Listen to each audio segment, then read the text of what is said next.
niečo počujem. Jeden princ, jedna skutočná princezná. Jeden malilinký hrášok. Tretia, tá stále pozerala do zrkadla.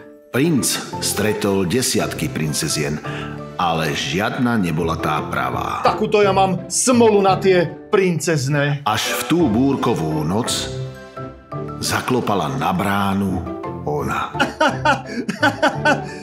Povedala, že je princezná. 20 madracov, 20 perín a jeden malý hrášok.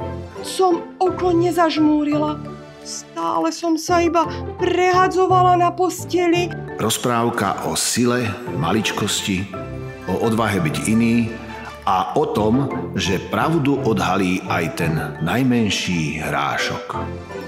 Princezná na hrášku. Joj, ale čo je toto? Bábková rozprávka, ktorá rozžiari detské očká.